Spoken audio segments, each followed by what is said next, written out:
Are cancer rates increasing among young people today? And if so, why? Yeah, so it is an interesting observation. We have seen that cancer rates are increasing in younger people, and there's, obviously there's a lot of speculative reasons as to why. But I think, and I think you're in agreement on this based on the literature that's available and the evidence that's available. I think a lot of this is directly related to poor dietary habits alongside sedentary behavior. And we talked a little bit about this last time, or spoke a little bit about this last time on our previous episode. But also, I think, depending on the environments that people live in, and their sometimes inability to get out of certain environments, they're kind of increasing their exposure with potential carcinogens in their environment, and I think that's one reason why we're seeing an increase in cancer rates. Another one that I think a lot of people don't consider is we've also just gotten a lot better at detecting cancers. So I think that has impacted our ability in terms of, seeing increased rates.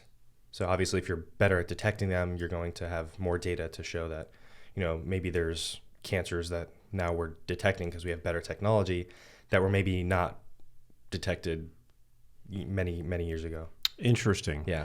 What is the kind of, I guess let's start with diet. Like what if you may describe the dietary pattern as we know it that seems to be most closely linked to the increasing prevalence of cancer? Sure. So, specific types of cancers for sure, like liver cancers and pancreatic cancers, kidney cancers as well.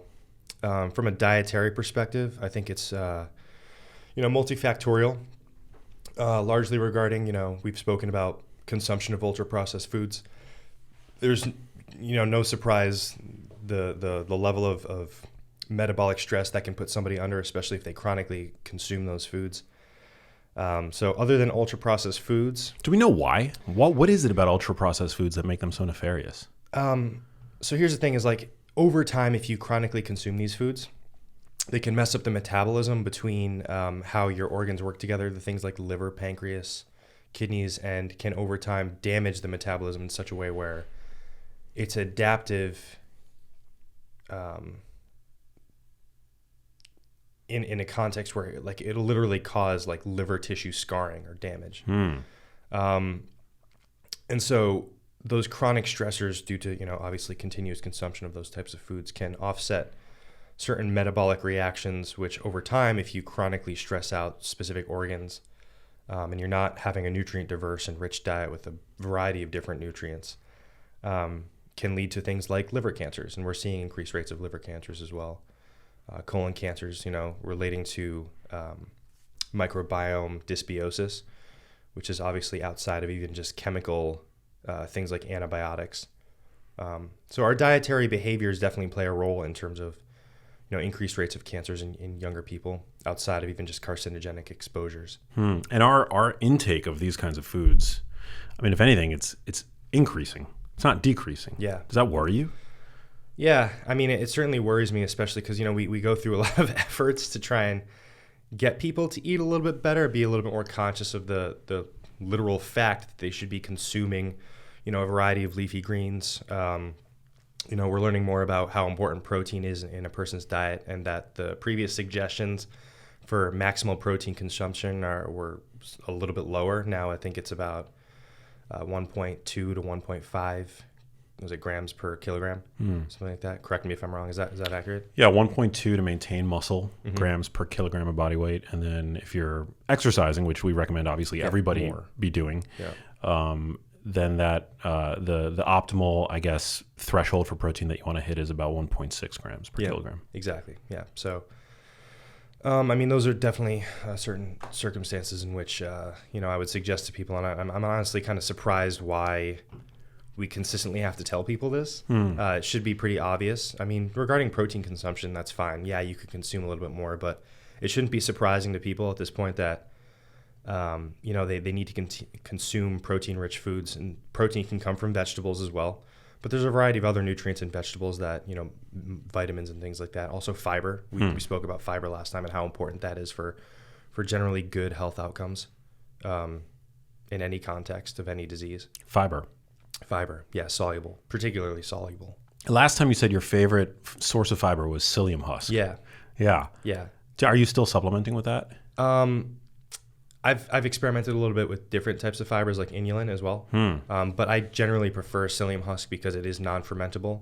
I have some intestinal digestion issues, so I try and minimize the fermentative load on the bacteria that are within my gut because they apparently love fermenting the hell out of things and it gives me gas. It's probably IBS. I just haven't had it diagnosed. But psyllium husk doesn't get fermented. So psyllium husk, even if you're sensitive to fiber, unlikely that it's going to drive bloating and gas. To my knowledge, no, it doesn't get fermented in the gut. Interesting. It's a non-fermentive fiber source. Yeah. So as a cancer biologist, what are the kinds of foods that you would typically then avoid if minimizing your own risk for developing cancer is of import to you, which I imagine, given your family history, it is. Yeah, I mean, honestly, there are a few foods that I avoid. Well, I guess that's not necessarily true. Things that I don't necessarily avoid, but I just minimize my consumption of would be something like alcohol. I enjoy having a drink every now and again, but, obviously I don't drink so much that it's going to give me chronic issues, regarding liver metabolism. Obviously, alcohol is a carcinogen. It generates formaldehyde in the liver. It's part of the metabolic reaction in terms of breaking down alcohol. So I try and minimize my alcohol consumption. Another thing I try and avoid is smoking. I enjoy an occasional cigar. I'm not going to lie to people, but it is occasional.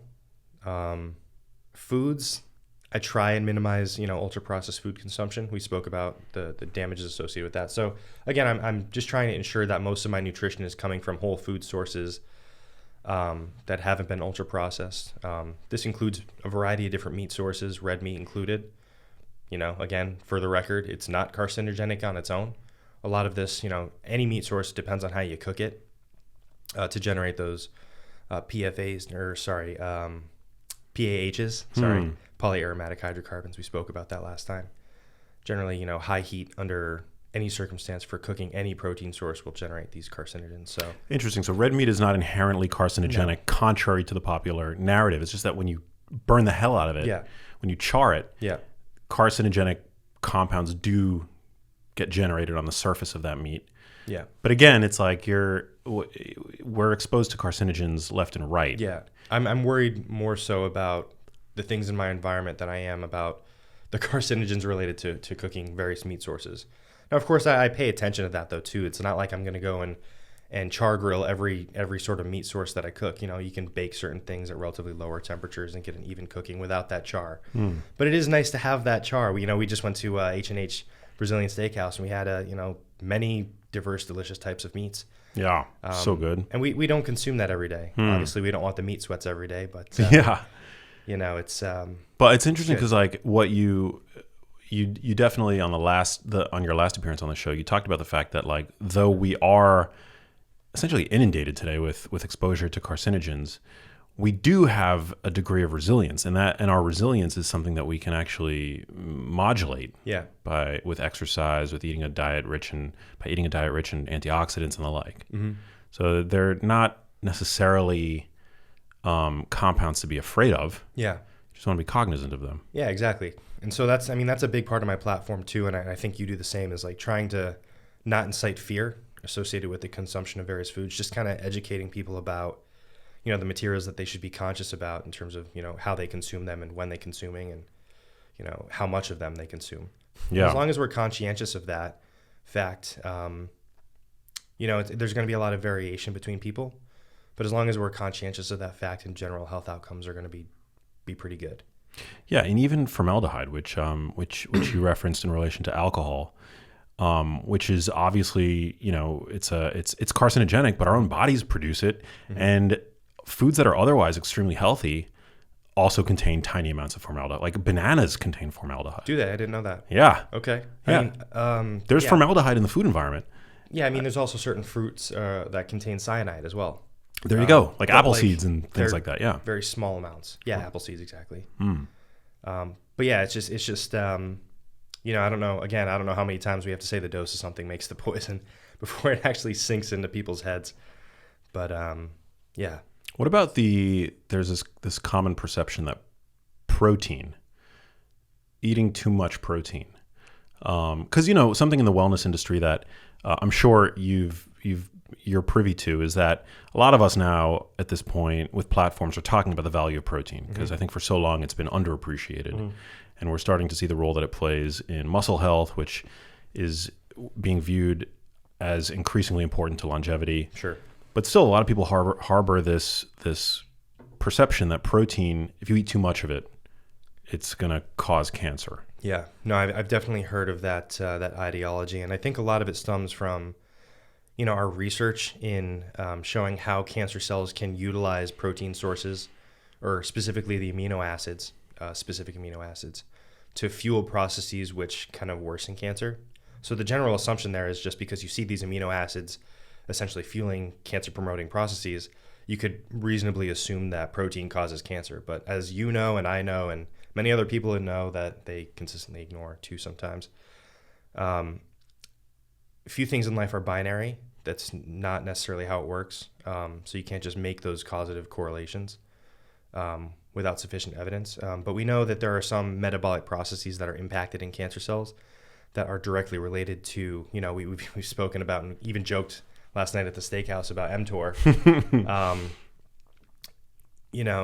These amino acids, they can fuel processes like promoting mTOR to sustain cancer cell growth. But again, that doesn't mean that you restrict somebody of amino acids and you're suddenly just going to stop mTOR from doing its thing.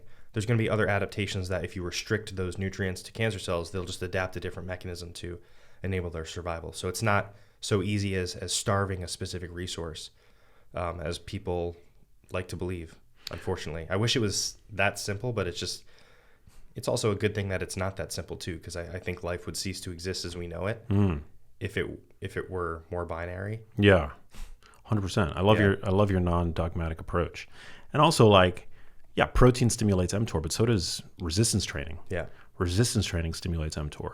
Being in a state of energy surplus stimulates mTOR. Yeah. I mean, upon the same premise though too, is there's so many more enzymes that are impacted in cancer that it's easy to get a mechanistic component from a paper just because we're required to in many cases for our peer-reviewed articles, especially when publishing in larger tier journals, which can be another pain in the ass on its own. But if we hyperfixate on those things, it's kind of missing the forest for the trees a little bit, because there are so many other enzymes that just because we fixate on it for a mechanistic purpose for publication doesn't mean that that's the only thing. I studied a common enzyme that's upregulated in a variety of different cancers called glutaminase 1. It's upregulated in cancers. By that reaction, they increase their rate of glutamine entry into the citric acid cycle, even outside of mTOR, to enable citric acid cycle flux basically and fuel cancer cell metabolism that way. So again, there are a variety of different enzymes just outside of mTOR which can promote these processes which control growth. I also think it's probably helpful, and correct me if I'm wrong because I'm not the expert here, you are, but it's probably wise to consider the environment in which you are stimulating growth, right? If you're eating a diet rich in antioxidants and you are exercising regularly and your inflammatory biomarkers are low and the like you're likely stimulating growth of tissue that's otherwise helpful. I know that mTOR is involved in, and all these other pathways, IGF-1 growth pathways involved in TGF-beta, HER2, epidermal growth factor, the list goes on. Yeah, they're involved in the growth and maintenance of muscle, in neurogenesis, the creation of healthy new brain cells. But if you're living in an environment that's overwhelmingly toxic and you're not bolstering your body's resilience and detox pathways and all that stuff with a healthful antioxidant-rich diet, then what are you promoting growth of? Are you promoting growth of cells that have become damaged due to the toxic environment and the like? Is that an overly simplified? It is pretty overly simplified. So can you just for the audience, can you say what you mean by having antioxidant, are there specific antioxidants in a person's diet that you've come across that you think would be helpful for reducing risks for cancers? Well, I would surmise that a diet rich in fruits and vegetables, high in antioxidant vitamins, in antioxidant phytochemicals, all play a role in stacking the odds in your favor against processes that might otherwise lead to DNA damage, for example. So you're saying the pros of consuming these things far outweigh the cons? Of course. Yeah, and I'm definitely in agreement with that. And we even see that from the literature perspective too. Yeah, sorry to put you on the spot there. I was just trying to get more information regarding that, because there's, I think it's important for people to understand, and we've spoken about this. It's important for people to understand there's a lot I don't know.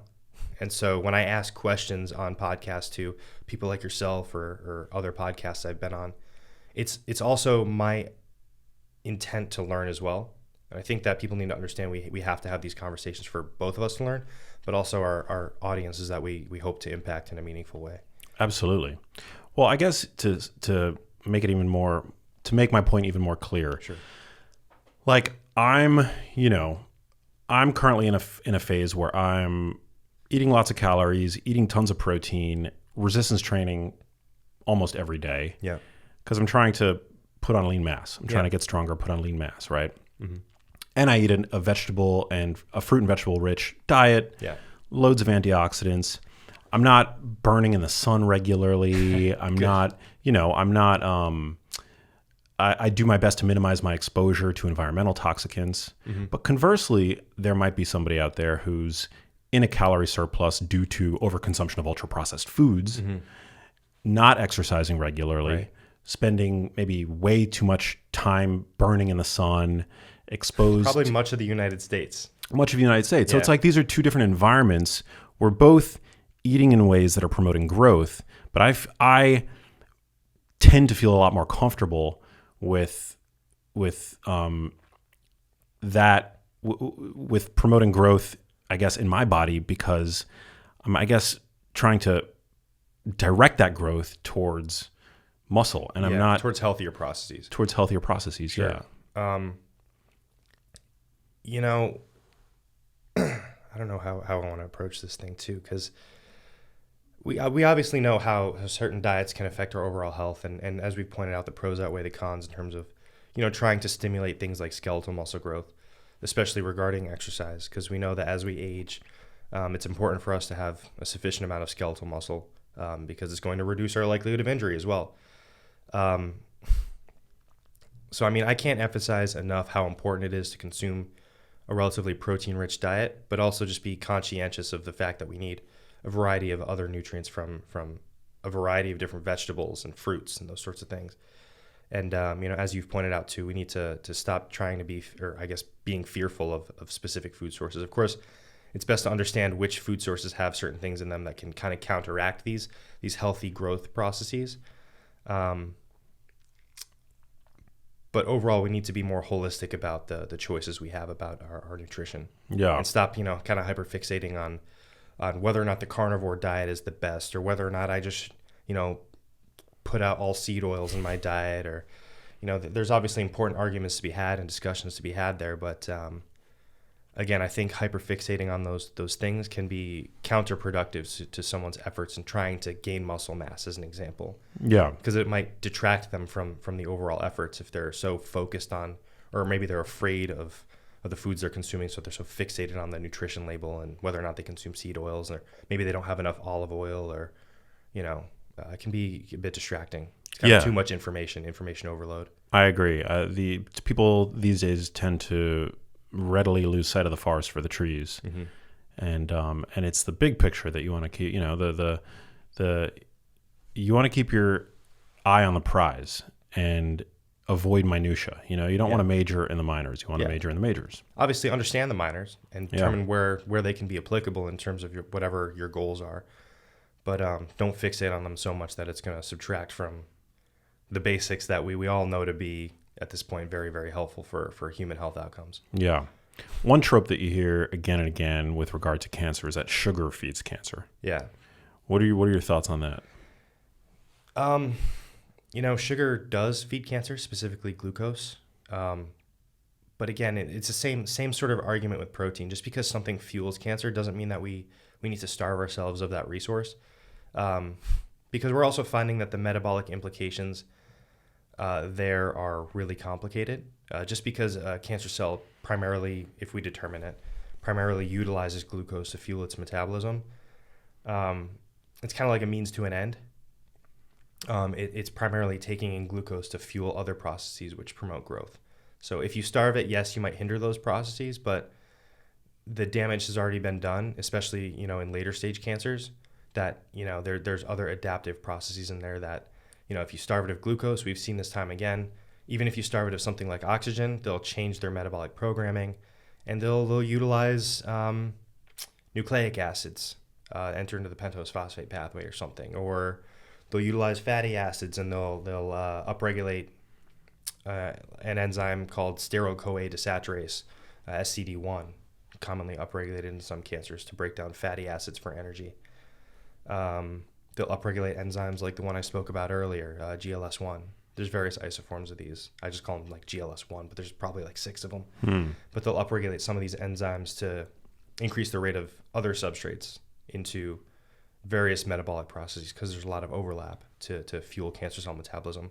Not even just for growth, but other survival processes as well. Yeah, so some cancer cells can become senescent over time, which means that they're not actively dividing, but they're still metabolically pretty active. And so a lot of those metabolic processes are still going in the background, just to enable that cancer cell to thrive in its environment.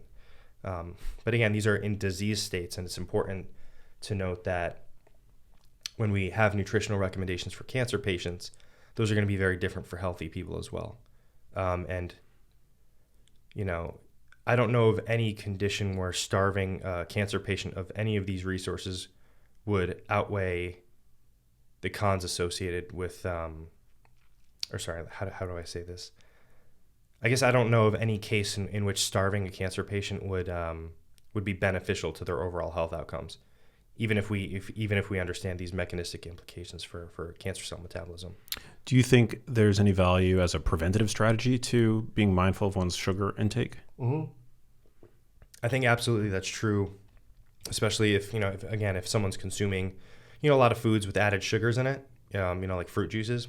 Obviously, we know that it's better to just consume fruits if you can, and try and eat more whole foods. I mentioned that.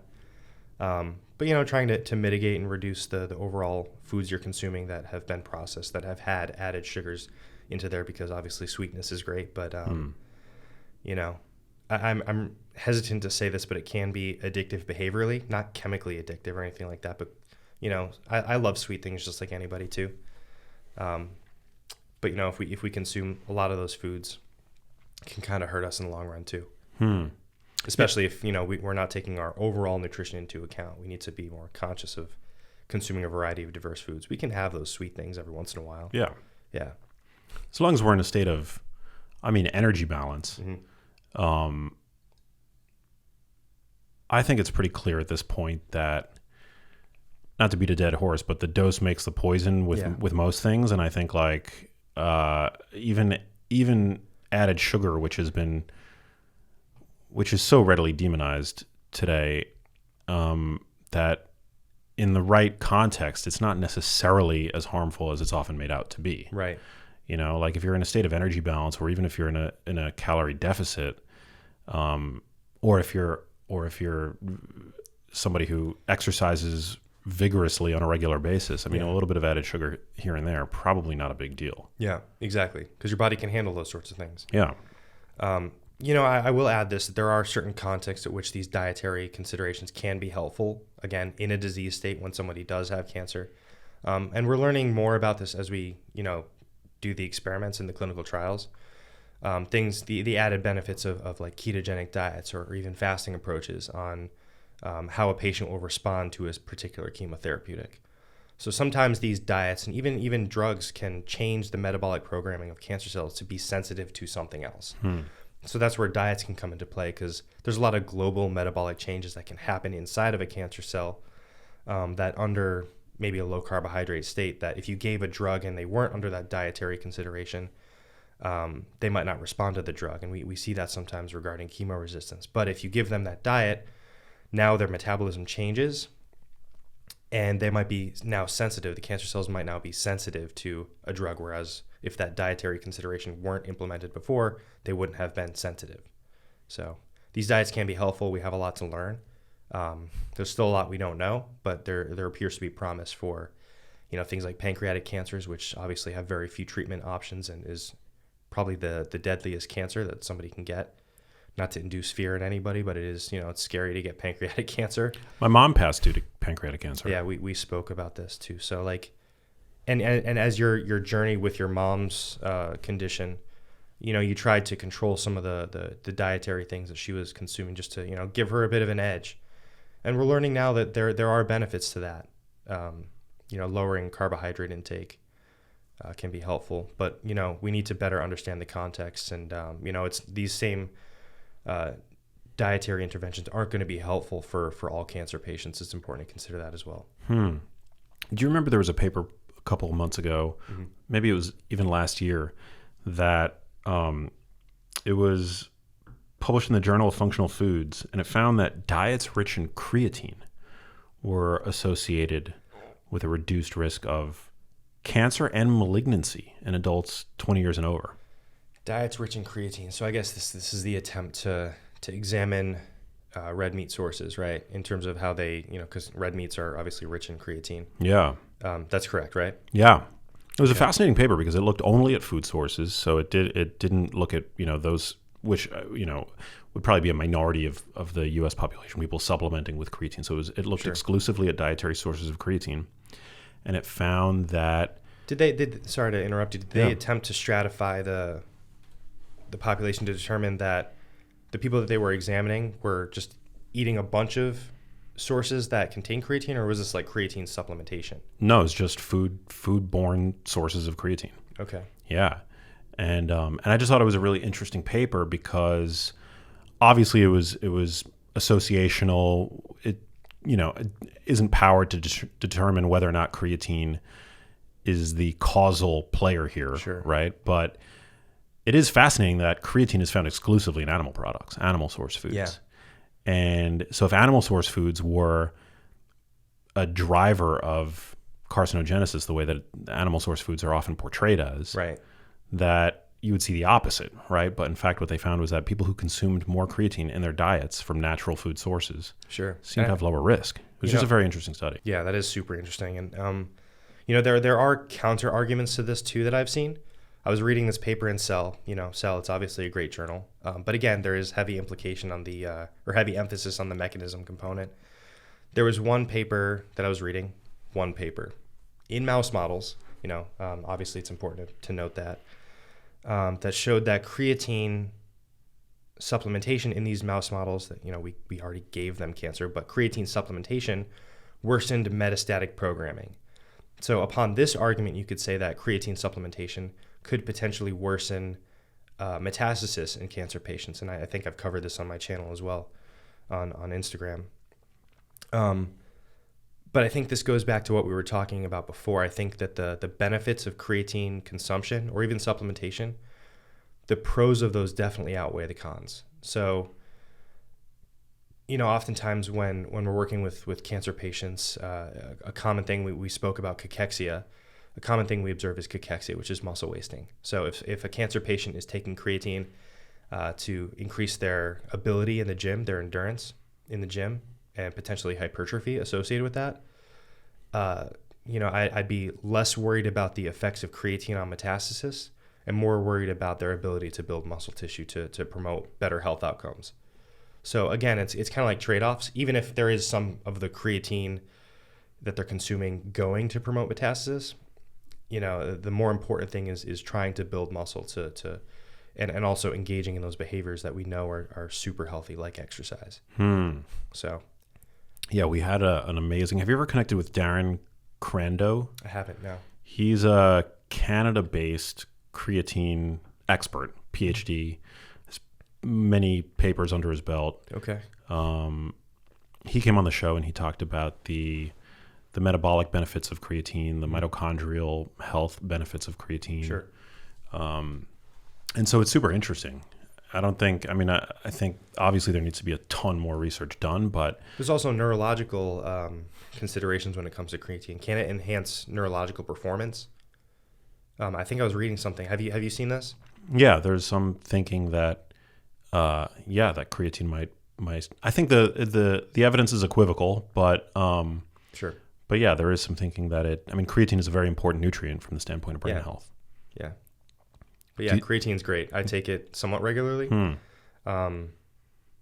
And again, I think, the pros outweigh the cons in terms of creatine consumption. Even if there are some of these maybe negative connotations associated with that I pointed out. Obviously, there are associations like yours. We can find a paper for anything online to support anything we want to see. But, as you've pointed out and as I've pointed out, the totality of the evidence is what matters. And so, right now we might have a lot of conflicting evidence between different papers, but, I think what matters is like the overwhelming evidence shows the benefits of creatine versus maybe newer evidence coming out showing potential off-target effects or side effects associated with creatine consumption in relation to disease states. Yeah, it's a super safe supplement for people with healthy kidneys. The benefits really seem to outweigh any potential downside, of which there are a few that I'm aware of anyway. Yeah. And so, I take about 5 grams a day as well. Yeah. Now, there are some associations between creatine and like intestinal distress. Is that accurate? I've heard that, but I personally have never experienced that. And yeah. I think that's more anecdotal. It's been reported in literature as well, from my knowledge. But again, I think it's like you're choking down sand when you consume creatine. Like, it's hard to imagine that at least in some, it doesn't create some kind of GI distress. But I've never experienced that. Yeah, I think a lot of that comes from how it's associated with the microbiome in terms of metabolism in the microbiome, in the bacteria in your gut. But again, there's a lot I don't know there either. But it is an interesting observation. It's typically at higher doses of creatine consumption. But, I think anywhere from 2 to 5 grams is what in the literature you can see the beneficial effects of creatine, where, maybe higher doses of that, you'd start to maybe experience some of those, intestinal gas or something like that. Yeah, very interesting. People love a protocol these days. Yeah. Nobody wants to think about the things they do. They just want a protocol handed to them. Yeah. Well, to be fair, I'm in the room with a cancer expert. So if you had to paint a picture for us in terms of like a daily protocol, Sure. What might that look like? What might a cancer preventative protocol might look like, given the current best available evidence? You want to wake up. You want to consume lemon water within 30 minutes of opening your eyes. Cold shower? Otherwise, you have to cold shower. Sauna probably within like 10 seconds of opening your eyes too, because otherwise you'll probably just die. No, I'm kidding, obviously. There's a lot of benefits to some of those things, not the lemon water thing. But if I were to come up with a protocol, sorry to be an ass. It's funny to me though. If I were to come up with a protocol that people could follow daily to reduce risks for cancer, I would say, wake up after having a consistent amount of sleep. Let's say 5 to 8 hours of sleep consistently. And that'll go back through the end of the day. We'll talk about my daily protocol. Wake up after having sufficient sleep.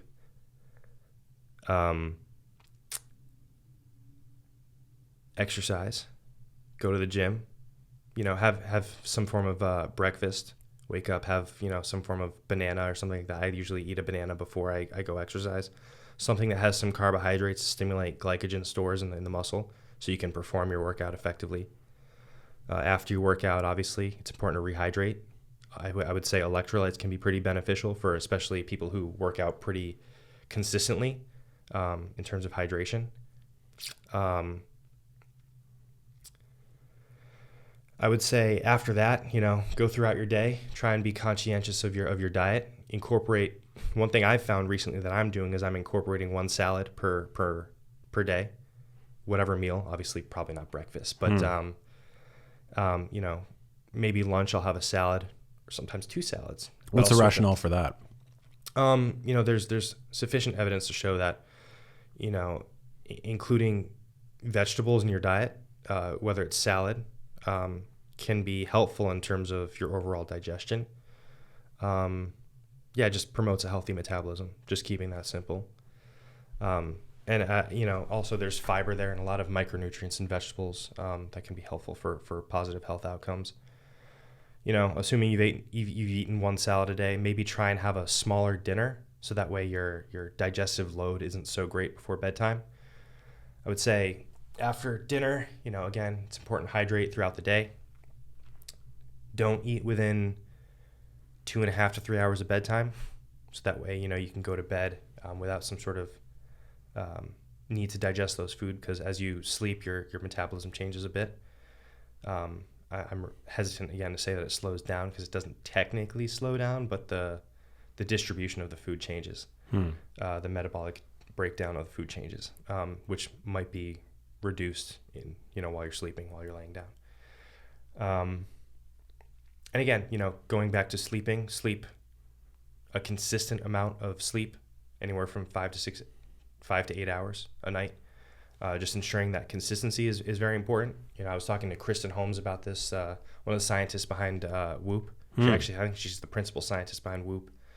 We were discussing the importance of consistency with sleep is more important than duration. So a lot of people, like if you get 8 hours every night or 5 hours every night till the end of time, that's going to be more important on health outcomes regarding circadian biology than fluctuations in sleep patterns independent of duration. So if you're getting like 6 to 8 hours, if I got 6 hours of sleep one night, 8 hours the next, 7 hours the next night, it's better just be consistent about getting the 6 if that's what you can obtain. So 5 seems a bit low. 5 seems a bit low, but if you were just to get 5 a night, that would be still okay. Yeah. I'd be a cranky boy. That's what I told her too. And she was like, no, 5 is still, it can be decent for some people. Wow. Yeah. Certainly not me. But there are definitely nights where I get 5 hours of sleep chronically, which I'm trying to work on. It's really hard for me to fall asleep. So that's another problem. Brain never shuts off. I get it. Yeah, it's a challenge. But that's my cancer protocol. Cancer risk reduction protocol. I like it. I like it. Do you pay any mind to evening light exposure? I know that this is sort of dipping into what might be considered evening light exposure? Yeah, because so the reason why I'm asking is because we know the value of melatonin as an antioxidant, and we know that there's some relationship between melatonin and cancer prevention. Okay. Maybe in relation to promoting good sleep habits as we, go to bed. Yeah, maybe that's the mechanism. I don't know, but we know that bright light exposure at night can suppress evening melatonin release. Yeah, I guess that's one thing I forgot to mention as part of my cancer protocol. I will say that we should all be making concerted efforts to try and, have a nice dark and cool environment when we go to sleep, so we can sleep comfortably. Obviously, if you're waking up throughout the night because you're sweating or something like that, it's going to impact your sleep quality. I can't emphasize enough how important sleep is, and we know that sleep is causatively poor sleep is causatively linked to cancers as well. Alongside that sedentary lifestyle thing and stuff too. So, I think it's important to pay attention to the amount of light that we have in our bedroom. Blackout curtains are super helpful. Temperature is very important to pay attention to. Obviously try and sleep on a comfortable mattress. Yeah. Do you have one of those mattress like cooler pads? If you got one of those yet? I don't. I would love to have one. Those are dope. Maybe 8 Sleep can sponsor me. Yeah, 8 Sleep. Hit my boy up. Yeah. That's actually what I use. I have an 8 Sleep. They don't. It's a bit of a luxury though, right? They are very pricey. They're very pricey. It's a luxury. And at some point they sponsored the show. We don't currently work with them, but I'm a huge fan of the mattress pad because I tend to sleep hot. Me too. And so, yeah, prior to getting the 8 Sleep, I would wake up consistently in the middle of the night sweating. Yeah. Yeah, that happens to me often. Yeah. My wife actually gets really mad at me because my wife is Puerto Rican. And so she grew up in Puerto Rico, very close to the equator. It's hot. So her body is like, she's adapted to sleeping in warm environments. She sleeps like a baby. I'm so jealous of my wife's sleep patterns. She passes out within I swear 10 seconds. It's incredible. Jelly. Or maybe that's like narcolepsy. That could also be. No, I'm kidding. Hopefully not. But no, I think she gets mad at me because I when she's not paying attention, sometimes I go to the thermostat and drop it to like, 69 degrees, largely because the number's funny to me, but also because it's comfortable. We frequently have arguments about what the temperature should be. So I think we've come to a consensus that 71 degrees or 72 degrees is a comfortable sleeping temperature without being so cold that it, gives her problems to where she's not sleeping. But her sleep is, much more important than mine. So having a cranky wife is, not fun. It's going to promote bad health outcomes. Of course. Focus on your wife's health. Yeah, focus on your wife's health. Yeah. Happy wife, happy life. Yeah, there is some truth to that. Yeah. I love my wife to death. Yeah. No, she's amazing. I think we've interacted maybe a through small DMs. Handful of times on social media. Making fun of me in the background. Making I fun wouldn't of be you. surprised. Yeah, no, she's lovely. Yeah. I know we have this in common. You're a big cat guy. Do you let your cats in the bedroom? Do you sleep with your cats? I do. I need to stop, but they're just so damn cute. So cute. They take up so much friggin' space. It's surprising because they're relatively small. My cats are surprisingly big, actually, but we have a king bed, but we have two of them. They're brothers, and they do occupy a lot of space on the bed. They literally sleep like spread out. One of them makes a consistent effort every night to force himself like a worm under the covers. Oh my God. And he just lays under there, puts his arms and his legs out, and it's so uncomfortable. And he's so friggin' warm. But I love him to death. And so sometimes my mental health, having them there, is more important to me than my sleep quality. So it's kind of a trade-off. Oh, trust me, I get it. But they're adorable, man. I will say that I've left... I used to let Delilah, my cat, sleep in my bed with me every night. And I've recently started shutting her out for the past couple months. It's kind of sad. It is sad. It's very sad. But they're very disruptive. They're very disruptive to sleep. And I don't feel bad about it because daddy's got to sleep. Yeah. And there's a million places for her to sleep, and she'd probably just rather sleep on your clothes anyways. So. She's got the whole house. Yeah. She's got the whole house. And my sleep quality has improved dramatically since I've, I need to suck it up. Yeah. Yeah. There are some cultures where having an animal in the bedroom is like universally frowned upon. Yeah. I mean, I'm not surprised by that. Not that she's she's like family, Yeah. Pet owners, like, we look at our pets as family, and they are. Oh, yeah. Better in some ways. Yeah. No offense to my sisters or anything like that, or any other family members, but yeah, I mean, there's just something really, really cool about the bonds we have with animals that, man, at the end of each day, I look forward so much to coming home and just like seeing my cats, even if they're going to bother me the first 5 seconds I get in the door about the food that they're about to get, literally screaming at me to feed them. But they're so enjoyable. Yeah, they're great. They're amazing. I think that can be, very helpful for dealing with stress too.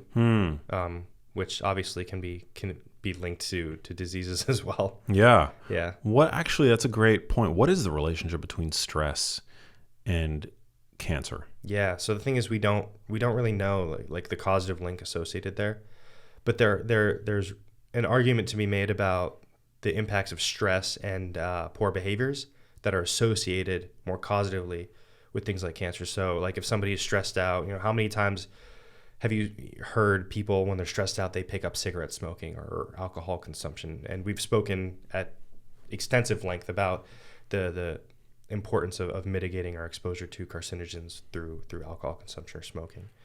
But stress, can worsen behaviors associated with those things.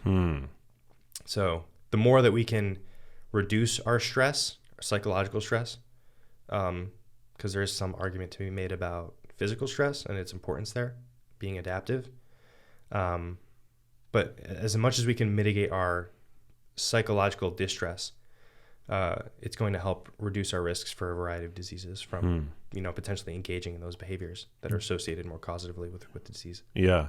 Would you say that you live a high stress lifestyle? Yeah. You're an academic. An academic on social media, no less. It's got to be stressful. What's your release valve? What do you mean? Like for stress, how do I de-stress? Yeah. So I think it's important for people to understand that there's eustress and distress. Eustress being good stressors, things that promote you to do good things. social media actually surprisingly does give me a lot of distress. To the point where I've gotten better now at learning to block people or just ignore certain people. Everyone's got their own fucking opinion online. Everyone's a critic of the person that's, trying to be at the top of something to gain some sort of expertise in something. Everyone's a critic. So it's hard for me to dissociate my personal feelings sometimes with people who come on my platform to judge me or call me like a big pharma shill or some shit that makes zero sense. Or try and insert their political beliefs upon me when I'm literally just trying to tell you to eat fucking vegetables. Like, just go chill the fuck out. Like, come on. So the way that I try and mitigate that stress is literally through the creation process. I legitimately have fun making the stuff that goes on Instagram. I enjoy communicating with people that are willing to learn, willing to put themselves in those challenging situations to learn something. It's so hard to put yourself in a situation mentally to be open to learning something that's just going to challenge the living shit out of you. And that's just called education. And I think society has gotten pretty lazy in terms of their expectations of what it means to learn something truly, not only ethically, but rigorously. It's a process, and I think people need to be open to that. And I think a lot of that comes with also having difficult discussions. There's a lot of things that there has to be a lot of things that you and I disagree upon. But we put ourselves in environments where we can have respectful discussion, even if we have disagreements, so we can learn where to collaborate and where to compromise on our beliefs. So again, the way that I mitigate my stress is through the creation process. I enjoy putting my little cat pictures on my posts and even learning about like videography and those sorts of things. It's fun to me. It's like a puzzle. Through every post that I go through, I put a lot of effort into trying to minimize the amount of stuff that people see. So before every post, I ask myself, what is the minimal amount of words I need to describe what it is that I'm trying to convey? And I think there are so many communicators online that just blurt out jargon and they just say, oh, that's good enough. And then people read it because, they're big pages and they say, okay, I totally get that. I can't comprehend half this stuff if it's jargon. And I'm considered an expert, right? So if I can't understand it, I'm not a genius or anything like that, but I would assume that other people might struggle, or they're just, believing this particular figure because they're popular while they're not actually comprehending what they're saying. But if you look at the root of these things, people try and make things fancier than what they convey, just to sound smart without actually being smart. So I think it's very important to break things down, and that's the process I go through, and I enjoy that. It's like a puzzle. That's the process I go through when I make content. I play video games. I play guitar. You play guitar as well. And I honestly I just love being with my wife. She's everything to me. Yeah. I just love her to pieces, So sweet. I love that. Yeah. No, it's great to have your a toolkit. Yeah. That you can source from to mitigate stress, because we live in stressful times. Yeah. So we all have to find certain things that we can do to kind of disassociate from the times that we're in, find enjoyment in the things that we can. Again, there's always going to be a critic of what we do. Yeah. Because people pay attention to us, whether we like it or not. And it's kind of interesting. Yeah. I would have never anticipated to be on the Genius Life podcast. If you had asked me 5-10 years ago, I would have been like, I'm going to be on a popular podcast. This is fucking crazy. Well, you're a good guy. I think I am. Yeah, you're a good guy. You're not. I have good intentions. I don't think that you're in it for clout, unlike a lot of people on social media, even academics on social media. You seem to be genuinely interested in adding value, and I think part of that has to do with the fact that you have suffered at the hands of cancer, very much so. And a lot of people will go and become credentialed in whatever their field of choosing is, but it's I think for many people it's like a job. It's like a job, or it's ego motivated. I mean, ego is one of the main motivators, right, for people, and obviously we all have a little bit of ego. I'm not saying that I'm completely egoless, but I think like what motivates me, and the sense that I get from you, is that this motivates you as well, is that you're genuinely motivated by mitigating suffering for people. Yeah. and also just enabling other people to understand something, because I'm a true believer in knowledge is power. So if I can get people to understand my field of study as best as I possibly can, it's going to give them the ability to think more critically about things. If they, God forbid, if they are presented with cancer, if they have a family member with cancer, they're going to be less likely to go to some of these quack sources and look for alternative strategies that don't have the support to work. That's super important to me. And I think there's a lot to be said about not only just providing the education, but how we decide to educate. That's also important. And I think that there's a lot of people, clout might be certainly important to them, but we all need to invest time in developing strategies of how to educate people effectively. And I think from my perspective, it's also just about being transparent, letting people know that I'm a human being as well, and that I'm going to mess things up. I'm not always going to get it right. As a cancer biologist, I can't know everything there is to know about every different type of cancer.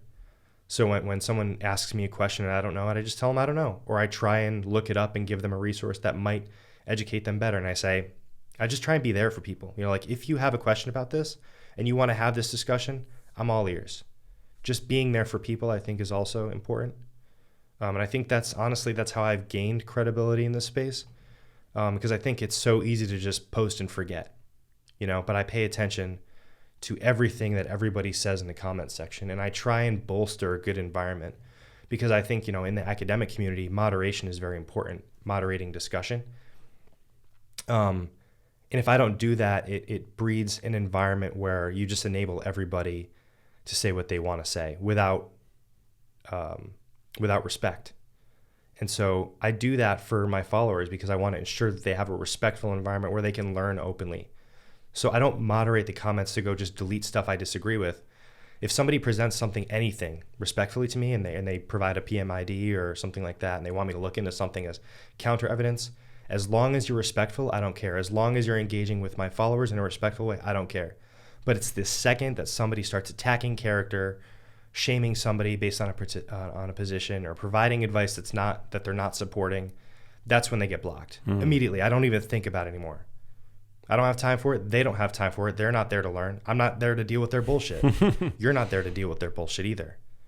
And so just providing a good learning environment, that's my goal as an educator. So important. Yep. Yeah, I love it. What about sun exposure? You've done a couple of reels recently on sunblock. Yeah. Which is a contentious topic, I will admit today. You've got some people that are, that'll argue on social media that we should never, ever, ever wear sunblock. And but then you have others that argue that we should be wearing sunblock even when we're indoors. Yeah. What's your take on that? Yeah. People have trouble finding a happy medium to things. It's always easy to take an extremist angle, because then you can just dig deep in whatever that conviction might be. And as we pointed out earlier, you can find a study to support whatever it is you want to say, or whatever it is you want to support. Where I stand on this is in the middle.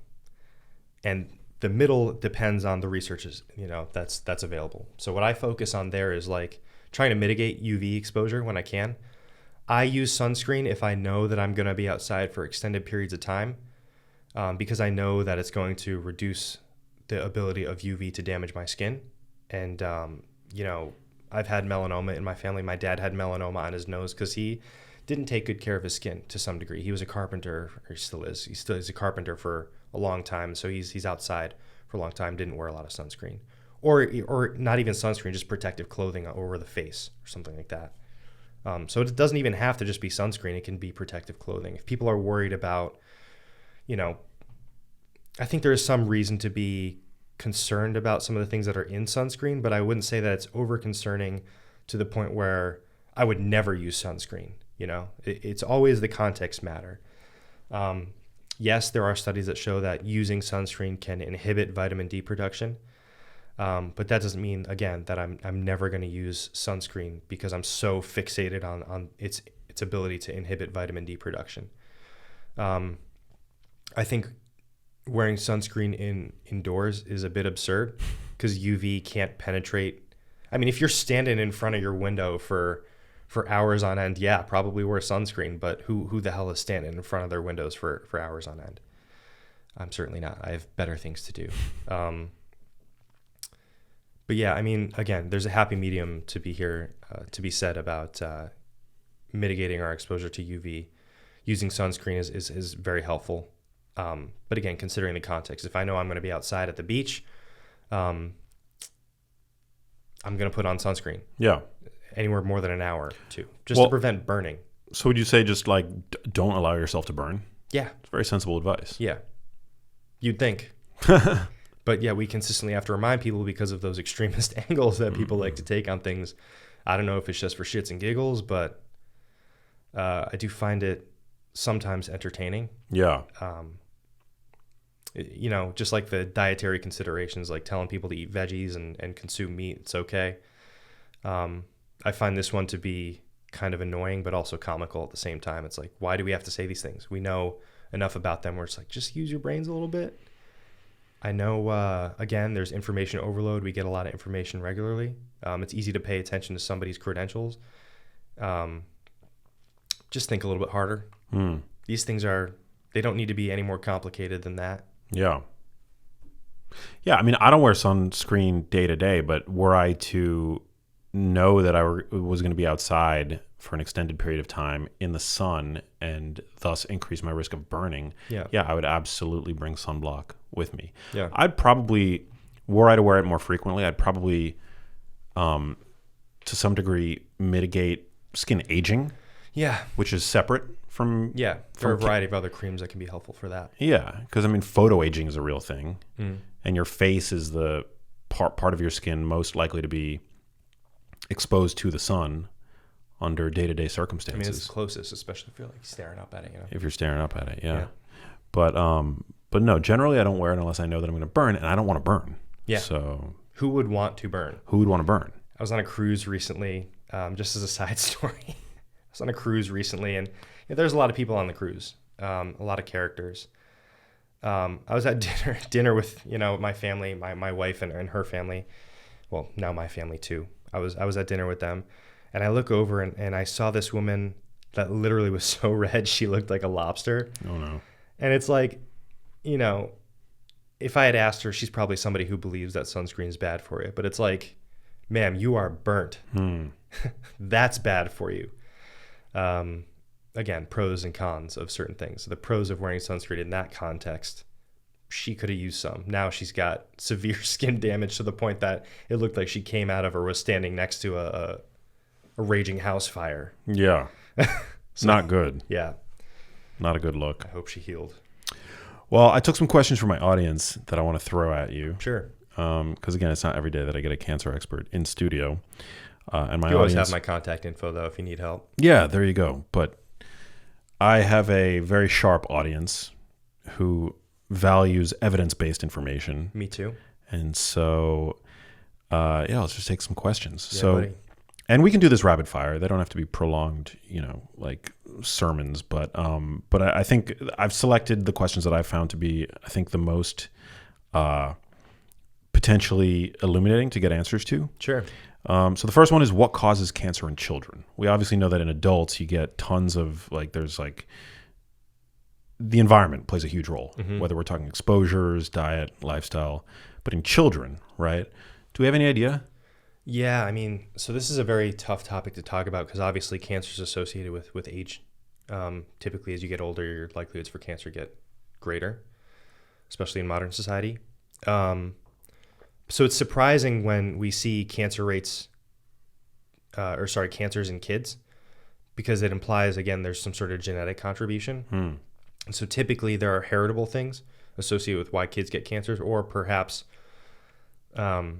something during their development kind of went awry and just made them more at risk for cancers. There's a variety of different reasons that could happen, whether it's development of the immune system or poor development of their immune system, or if maybe the mother didn't breastfeed her child and they weren't able to get appropriate immunity. That's important. That comes with something like breastfeeding. That's very important.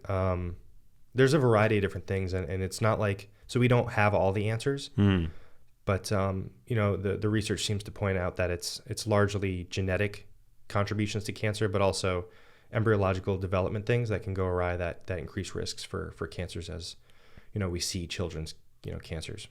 Yeah, I mean, I remember seeing a study that identified hundreds of industrial pollutants in cord blood, I believe. Okay. Like so that definitely depends on like where somebody grows up, right? So socioeconomic status, if a mother is growing up in she's relatively poor, the access to a healthy, and I quote this, healthy environment is going to be a lot less likely. So you can see where that specific situation would increase risks for cancers in younger or in children. Yeah. I mean, that's kind of shocking. Yeah, I mean, what the mother is exposed to, I mean, the embryo is ultimately, in many ways being exposed to. And like there was another study that just was published this year, 2024. Okay. In the journal Environment International, that found that, I posted this on my Twitter recently. Send me these things more often. I will. I know it's hard to just be like, just obviously it slips your mind sometimes, but I don't want to bombard you, but yeah, no, I mean, so here's a study that found that for every 10% increase, and this is just an example, I have no idea the link between, this compound and cancer. Okay. You may know, or you may not, but every 10% increase in ultra-processed food consumption was associated with a 13% higher concentration of a specific phthalate, but one of the most common and harmful phthalates, which is a type of endocrine disruptor in pregnant women. So it's like, these kinds of compounds, whether we're talking about PFAS chemicals, which were recently found in vitro to be associated with like cancer migration. We know enough in vivo about PFAS. We can talk about that shortly too, to suggest cancer please. problems too. But regarding phthalates and childhood cancers, I don't know all the specifics there. I'm definitely going to have to look into it, and I'll get back to you on that. But obviously, we've pointed this out. Of course, if a mother's nutrition is relatively poor, she's consuming a lot of ultra-processed foods that may or may not have, we can demonize phthalates as much as we want. We also don't want like mothers to think that they're to blame. Oh, absolutely when not. A child, no, there's a lot of God factors, forbid, develops cancer. That's not what we're saying. No, not at all. Right, but that there is the potential Yeah. that a mother's exposure to certain environmental toxicants may potentially be able to migrate. Yeah, or increase risks for cancers for their child. Yeah. Definitely. So I think that answers that question. Yeah. Did you want to talk about PFAs? Yeah, we can. Yeah. What are your, do you have any thoughts? So basically PFAS. Remember, if you can pronounce it, it's bad for you. Yeah. If you can't pronounce it, it's bad for you. Per and polyfluoroalkyl substances, otherwise. So that means you can eat it. That means you can eat it. Yeah. I'm kidding. Please don't take that seriously, anybody who's listening. These are essentially the forever chemicals, persistent environmental pollutants that are industrial in nature. Yeah. That have been identified as endocrine disrupting compounds, meaning they can alter the way that hormones work in your body. Many of which have also been highlighted as possible and even likely carcinogens. Yeah. No, I would say that there's sufficient evidence now to show that they are likely to be carcinogens or potentially carcinogenic. There is a scale for this based on the IARC that we've spoken about before. International Association for Research on Carcinogens, I think is what that stands for. Or research on cancer, I'm not sure. Carcinogens makes sense to me. But so regarding PFAs, as you said, forever chemicals, they are known in terms of increasing the risks for a variety of different cancers like kidney cancer, ovarian cancers, those sorts of things. Again, liver cancer is another. And we don't necessarily know why, but they do tend to stay in our circulation for relatively long periods of time, can mess up certain metabolic processes. But what I will say in terms of actionable advice in terms of PFAs in our environment, because there's not too much we can do, even cooking with things like Teflon on pans, these chemicals can generate PFAs. We want to try and reduce our exposure to those as well. Maybe cooking with cookware that doesn't have that non-stick surface. But also buying special water filters. There's a company actually that my friend shared with me that you can buy special water filters. If you're drinking out of the tap and your water purification facility in whatever city you live in maybe has these PFAs in their water source, buying a filter can be super helpful in terms of filtrating those out to prevent your consumption of them and potential risk for cancers. I'm a huge fan of AquaTrue. It's a reverse osmosis purifier. It removes everything from your water. I've used that for years, and now I drink spring water. Nice. Yeah, I saw the massive jug you have at the front of your door here. Yeah. Yeah. Is that good tasting water? Just out of curiosity. Oh, it's the best. It gets delivered in glass. Yeah. Not these like styrene plastic jugs. Yeah. So to my knowledge, it never touches plastic. And not that I'm, when I'm at the airport and I'm thirsty, I'll buy water in a plastic bottle. But generally, you want to avoid consuming things out of plastic, particularly if they're sitting in long periods of time in plastic. Yeah, exactly, precisely. Or like if they're under heat exposure, that can break down the plastic. If you're in an ambient temperature room and it stays that way for a long period of time, it's generally going to be okay. But as with temperature fluctuations comes the degradation of various materials, plastics being one of them, or microplastics getting into water sources. There's a lot we don't know there too. But going back to PFAs, having something like a water filter can be super helpful, or maybe even buying from a more pure source can be helpful as well. Again, there's a lot we can do in that regard, but there's also, in some cases we can't do certain things about it. So just trying to mitigate our exposure where we can is important. Yeah. All right, next question. Yep. Diet soda. Am I going to die of cancer if I have a few a week? A few a week. A few is relative. If you're having like hundreds of these a week, yeah, probably. Not cancer though. I would be more worried about the volume of diet soda you're drinking than I would be about any potential possible carcinogens within diet sodas. If you want to sit there and blame aspartame or acesulfame or any of these other artificial sweeteners, we can certainly go through the dose makes the poison argument yet again and beat another dead horse. But no, it's not going to cause you cancer if you're consuming it a few times a week. I drink Coke Zero somewhat regularly. I don't know if there's aspartame in Coke Zero. Maybe it's sucralose or something like that. But I consume diet soda somewhat regularly just because it helps with calorie intake. So for me, again, the pros outweigh the cons there. Even if there is some sort of association with that diet soda and cancer risk, I'm mitigating my caloric intake. And it's also kind of quenching that sweet tooth. It's going to reduce my likelihood of consuming something that's potentially in ultra-processed foods that, I love just as anybody else does. So there's a trade-off there. But, going back to answering this question, no. Diet soda is not going to kill you or give you cancer. Which organizations do you look to as a cancer expert do you find to be the most credible? Because recently the World Health Organization, right, they came out against aspartame. That made huge headlines. Yeah. I don't find the WHO to be super credible. In some cases, the CDC. Every agency is going to have its own bias, whether we accept that or not. But the ones that I find to be most credible would be like the National Cancer Institute. There are errors there too. We all make errors. I think it's important to say that. But I think the National Cancer Institute does a really good job at providing information for people in general to reduce their risks. And that's sometimes where I start in terms of making my post. Like, how does the National Cancer Institute in the United States go about addressing this problem? How do they communicate these things? How can I be better about interpreting their message and conveying that to people as well? So I often go to the National Cancer Institute when I want to start thinking about something. You can go on the National Cancer Institute website and find a lot of information about what we currently know about PFAs in cancer risks. And they're very transparent about what we know and what we don't know. They also provide sources. That's super important to me as well. So anybody can do that regarding most things on the National Cancer Institute website.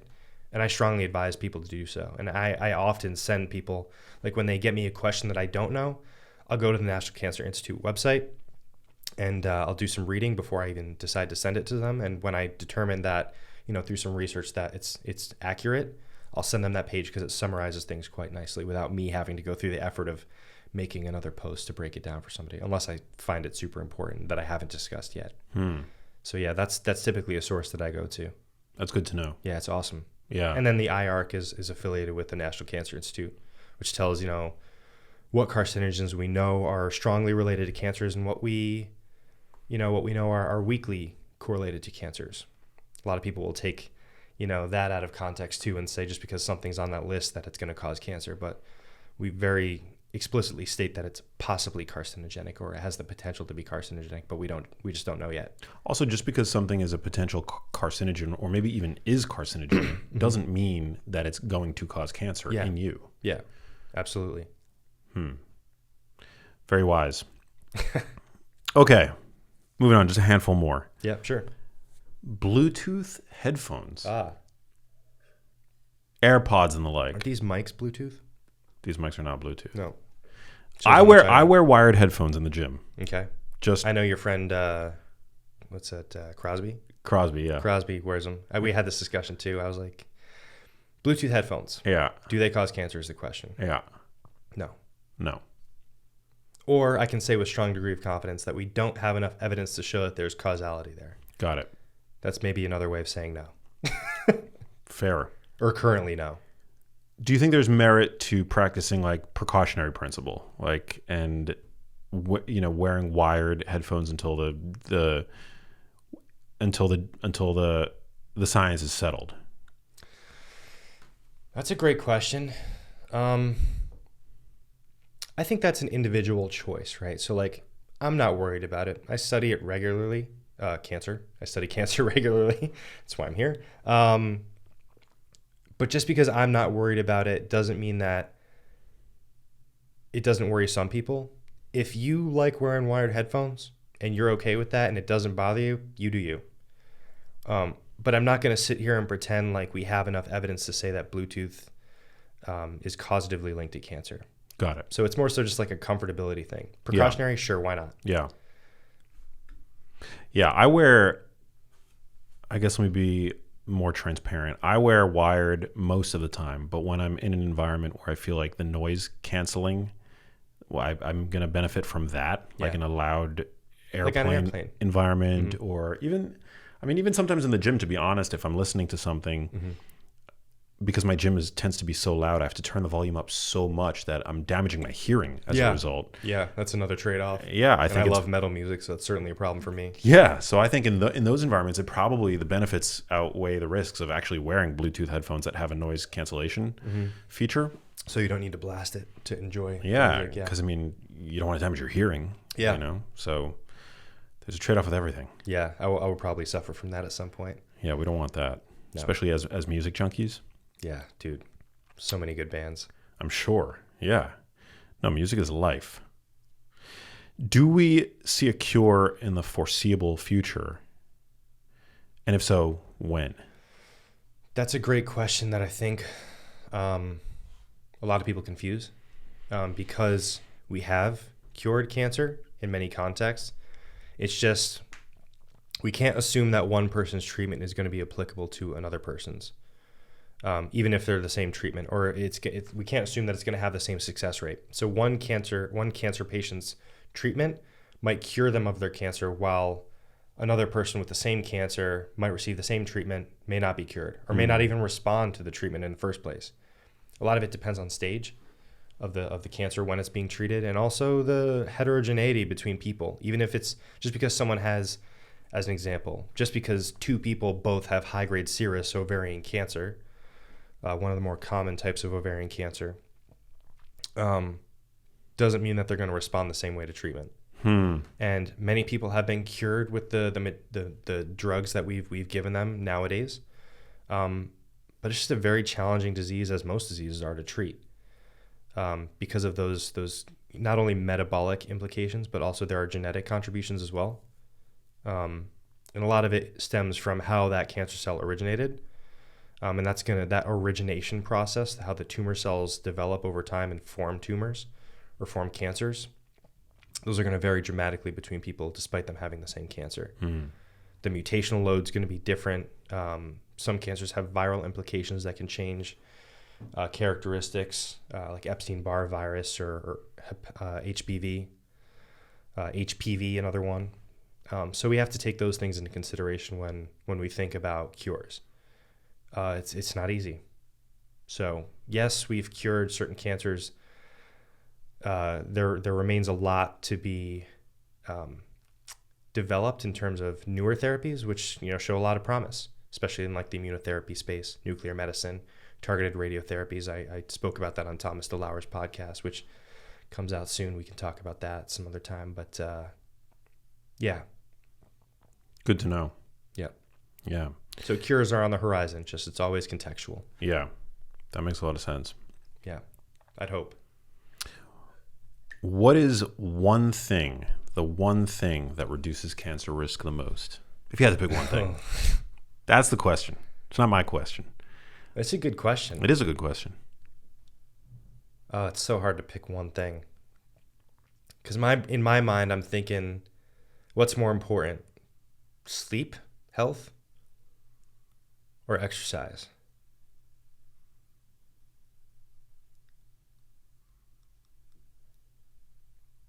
And I think realistically, both of those go hand in hand. Because if somebody is exercising, paying attention to their exercise habits, they're also going to be cognizant of rest. And rest is just as important as it is to exercise. So exercise / sleep, they go hand in hand. I would say those things are the most important. Exercise and quality sleep. Exercise / quality sleep, hand in hand. And I know we've talked about this offline, but what are some of the, I guess, most impactful mechanisms by which exercise is so effective as a cancer preventative? Yeah, so we're learning from newer studies that exercise not only promotes lymphatic fluid movement, because your muscle system, your skeletal muscle is inextricably linked to lymphatic fluid movement, but we're also learning that it can promote an anti-cancer surrounding tumors. So certain myokines or cytokines will be secreted as we exercise that can enable tumor cells to actually increase their infiltration into cancers. Wow. These are mechanistic studies. We need to still validate those things in human studies, but cytokines like, I think IL-15, it's either IL-15 or IL-13. There's so many different types of cytokines, but it essentially enables the immune system to more effectively target cancer cells through exercise. That's one mechanism of many outside of just promoting lymphatic fluid movement. So cool. So whether you're trying to prevent cancer or, God forbid, you've been diagnosed with it, exercise still helpful, regardless of where you are. Yeah. We're also starting to see, how important exercise, obviously exercise needs to be considered in terms of like cancer patient health, but like we're starting to see that exercise can be beneficial in terms of enhancing response to chemotherapies or immunotherapies as well. Wow. So that's also important.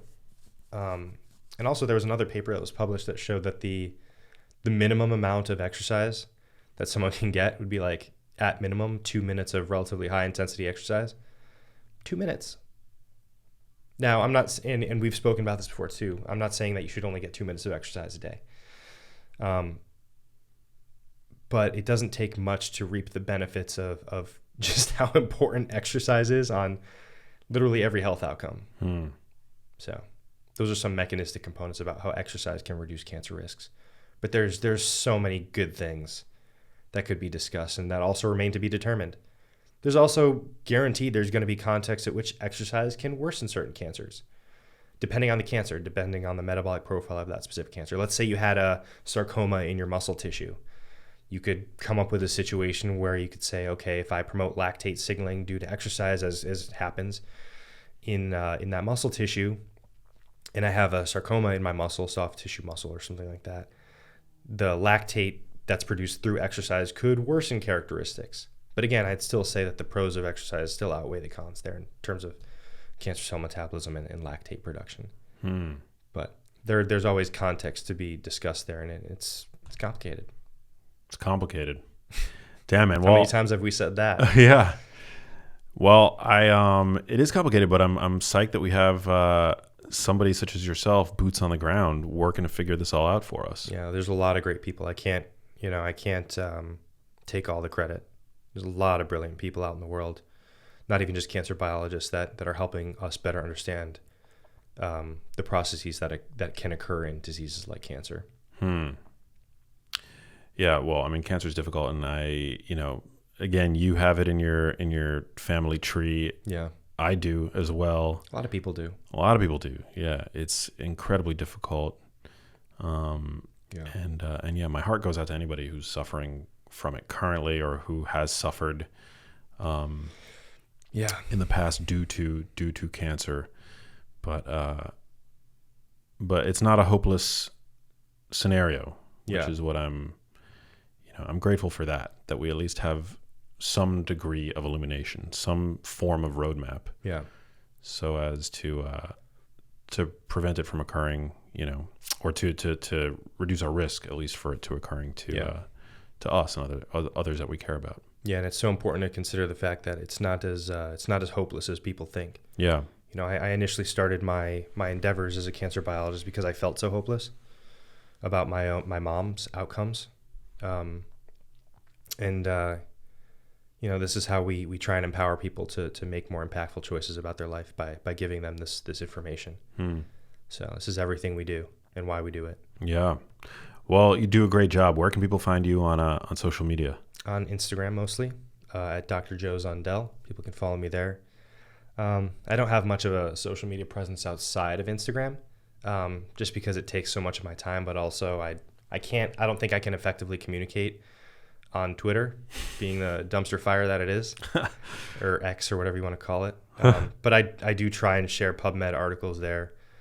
Obviously, people can follow me on LinkedIn if they're interested in my educational background, or, sometimes I share information from colleagues there about maybe conventions that they're hosting, or, newer approved drugs or those sorts of things. You can find that on my LinkedIn, which I've tried to be a little bit more active about. But again, I spend most of my time on Instagram. Can I ask you a question? Yeah.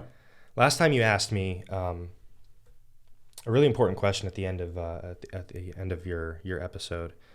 You asked me, what does it mean to me to live a genius life? And I think it's super important for people to know who the person behind the microphone is. So I want to ask you the same question. What does it mean to you, Max Lugavere, to have and live a genius life? Ooh. Tables turned. Oh, man. Well, I think for me right now, it means remaining open-minded and curious, and cognitively limber enough to the degree that when new information presents itself, you can change your mind. And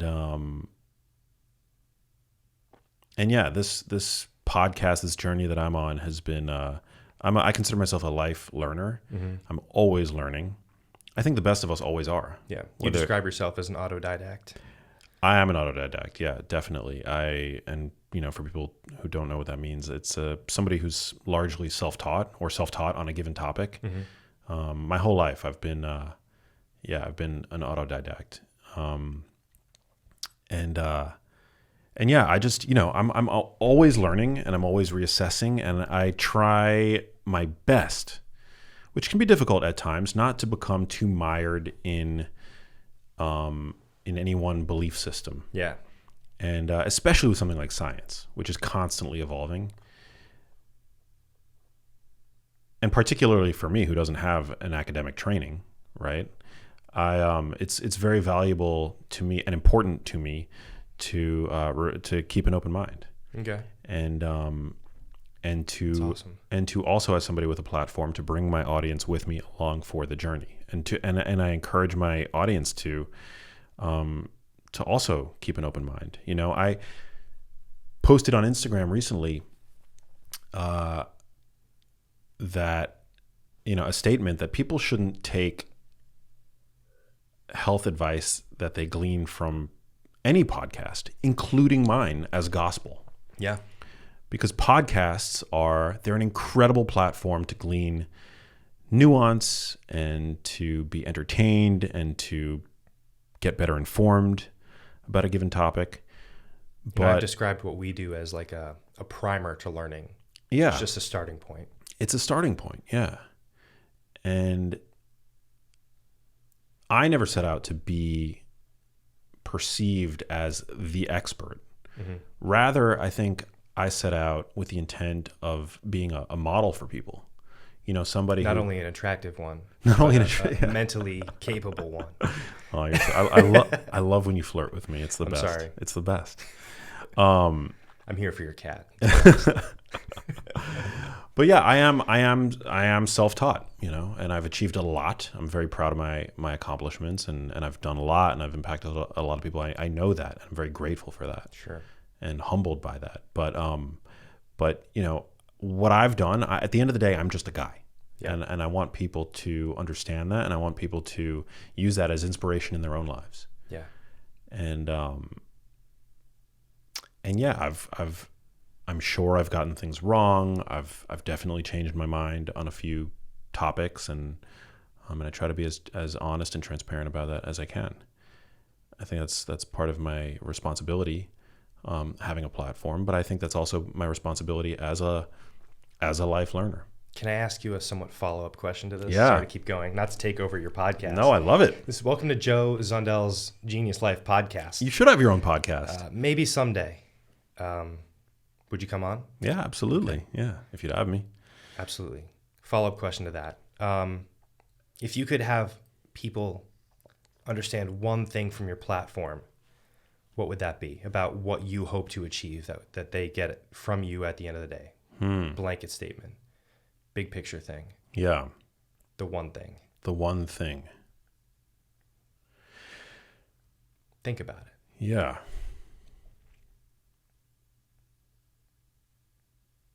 Well, I think oftentimes people have a lot more agency than they are cognizant of.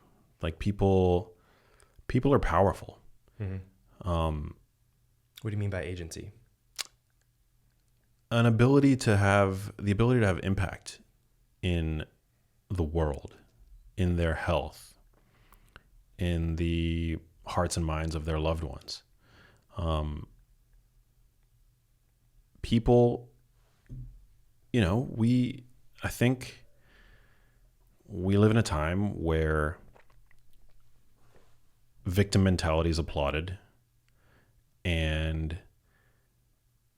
where society has provided a lot of easy outs for people. You know, whether it's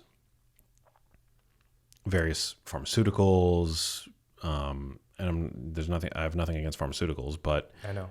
You're saying a reliance on pharmaceuticals. Yeah. To solve problems. Yeah, it's like that meme. Have you ever seen that meme on social media where it's like two lemonade stands, and one lemonade stand is offering like change by way of doing the work, you know, changing one's diet, lifestyle, attitude, mindset. And then the other is offering the easy route, the red pill. And there's just a line at the door of people lining up for the easy way out. Yeah. Nothing good in life has ever been achieved by taking the easy route. And, but and I'll admit, it's a very seductive route. Yeah. Right? I mean, doing the hard thing is hard. That's why it's hard. That's why it's hard. Yeah. But nothing that I've achieved in my life has been easy, right? I mean, I've been doing this for 10 years at this point.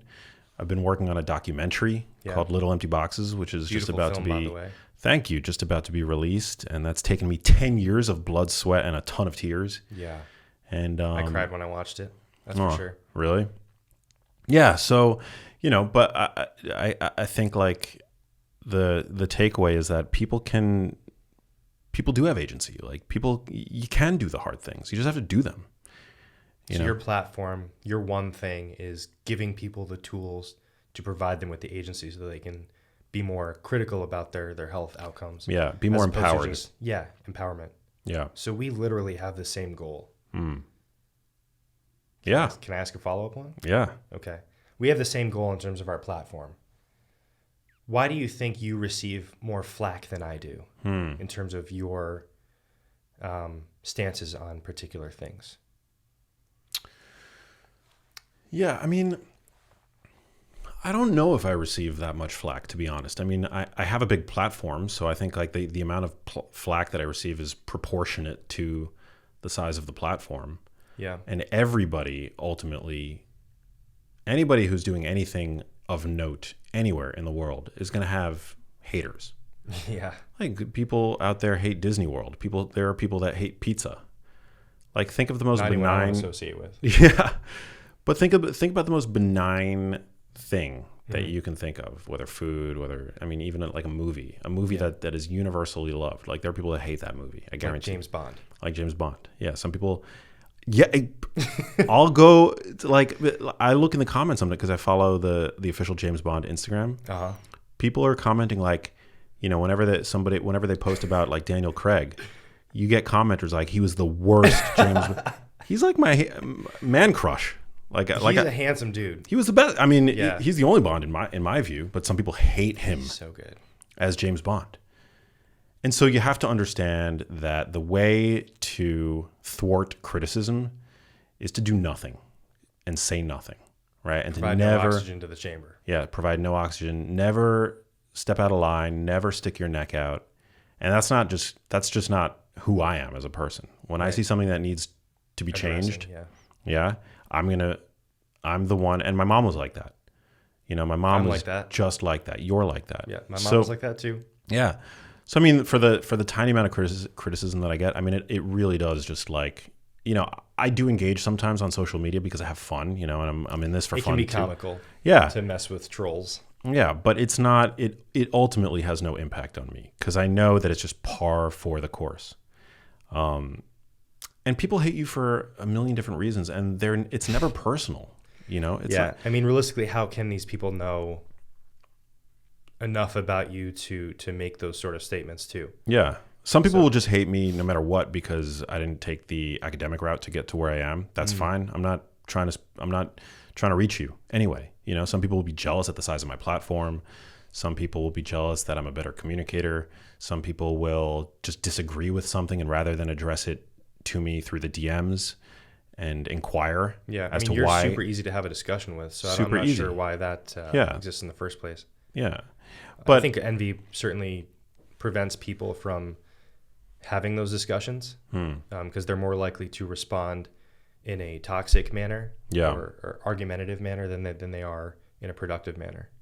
Some people will just attack you to get clout for themselves, to siphon off clicks on their comment. Exactly. They're just trying to siphon off a little bit of the clout for themselves. I mean, you experience it. Like, given everything that you've shared and everything that you're about, why do you think you get haters? It's funny. I look at, the comment section again on some of your YouTube videos or podcasts that I've been on. And despite, my following being smaller than significantly smaller than yours, at least right now, I try and look at the comments to see if I can gain some sort of corrective criticism about things that I can be doing better. And especially on YouTube, I'm met with, this guy just told me to, go exercise and eat a healthy diet. Like that was some sort of good advice. And it's like, why isn't that good advice? I'm being criticized for telling people to exercise. Like, how can this guy be a cancer biologist because he's not talking about all this fancy shit that he heard on so-and-so's podcast where they had a discussion for 4 hours where they talked about the mechanism behind IGF-1 promoting cancers. They would rather hear me talk about those things which are less actionable than the things that I'm telling people. And that's always going to be a funny thing to me. I've seen it on Dr. Gabrielle Lyons' podcast comment section for my episode, your comment section for my episode, and I'll probably see that until the end of time, whoever invites me on their podcast. And that'll always be confusing to me that I'll be judged for telling people to have vegetables in their diet alongside the various meat sources or go exercise or have good sleep habits. Like they want some sort of fancy thing associated with that. That's the protocol, right? Yeah. That people are looking for. It's that red pill, that lemonade stand with the red pill. You just can't pay attention to the haters. Yeah, I don't give out red pills. You don't give out yeah. That ain't me. That ain't you. Exactly. I think if somebody wants to have a respectful discourse and address a real concern, that's one thing. Sure. But a lot of people just hate just because they can. Yeah. I mean, in my first interactions with you, we were literally, you posted something where you said something about, you being relatively low carb at the time. Yeah. Or not eating a specific amount of carbohydrates per day. Mm-hmm. And all I said in the comment section was, why do you, Max Lugavere, choose that specific dietary approach?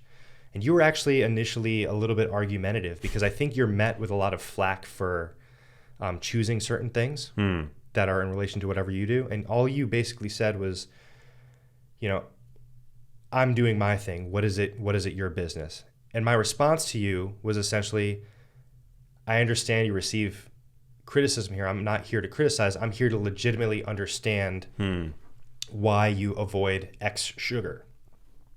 Like, what's the rationale behind it? Wanted to discuss science with you. Because there's a lot of things I don't read. And that's how we became friends.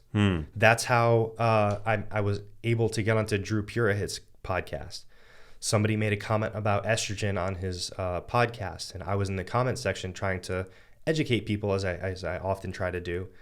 And Drew saw that, and he was like, hey, are you knowledgeable about this topic? And we had a discussion offline. And he's like, come onto the podcast. Let's talk about this stuff. So, I mean, these situations, I think, you know, as you point out, people need to be willing to put themselves in positions where they can communicate effectively. Yeah. But it's also, again, it's understandable from your perspective and others to initially be a bit argumentative because so many people are trolls. Yeah, so many people are trolls. Yeah, I mean, and what you didn't do was take my comment and make like a whole reel about it. Yeah, I didn't. Where you're like reacting Max to it. Max is a dick. Like Look at a this. He's got mental health issues. Yeah. He told me I was mansplaining. I think I vaguely remember that interaction, but no, I mean, I've definitely evolved. I mean, I still do avoid ultra processed foods to the best of my ability, though I still do eat them here and there. And I used to be definitely a lot more like carb focused in my approach. Yeah. And I still think it's like majoring in the minors, as we discussed before. Like, I obviously am very fascinated by the minors. Like, I think the minors they're fascinating. Yeah, they're fascinating. And so like the idea of as hypertrophy and like muscle health and performance in the gym has become more important to me. Yep. I've realized the value of carbohydrates in the diet, and you know, I used to kind of think that they were best sourced from non-starchy fibrous vegetables. And I still think that for your average person, especially today, like your average person listening to this, focusing primarily on non-starchy fibrous vegetables makes a lot of sense, you know? And I agree. But if you're vigorously exercising and trying to build strength and muscle, I mean, integrating starchier sources of carbohydrates in your diet makes a lot of sense. Yeah. So I've evolved, and I've got nothing to hide. Yeah. You know, in that regard. And I definitely respect that transparency too, and I think that's what enables us to have these good conversations. Yeah. Sorry if I seem triggered at the time. Don't be. The thing is, like, I responded from an area of understanding. Yeah, you did. Because again, it's so easy to go into somebody's posts and just start critiquing them, because a lot of people do it. Yeah. It's rare that you find, and it's sad. It's a rarity that you find somebody that's literally just there to try and learn. And again, this is why, you know, I moderate my discussions and I focus on people that are there to try and learn. Yeah. And I met with this sentiment that people often, you know, as they're about to ask a question, they always start with, this is probably a stupid question to you. There's never, sometimes I'm surprised about how intelligent my audience can be sometimes. And I don't want to sound like an ass or like I'm on some form of pedestal, but some of the questions that I receive in my comment section are sometimes significantly better than my colleagues who are in this field with me. And I love that shit. So that's what I try and cultivate. And that's, you know, what I saw, you know, that you're also trying to do. Yeah. You know, as I pointed out, it's easy to be a troll. I think we'd both be happier with fewer of the thoughts questions. Yeah, I hate those. Because they're so... What are your thoughts? What are your thoughts on thinking? That's in my brain. Yeah. What's that? That's the only stupid question. Like, if you ask me, like, it's just lazy. It's just a bit lazy. It is. What are your thoughts on immunotherapy? Yeah. You want me to ramble for 5 hours about immunotherapies I think that are cool? Because I could do that. Yeah.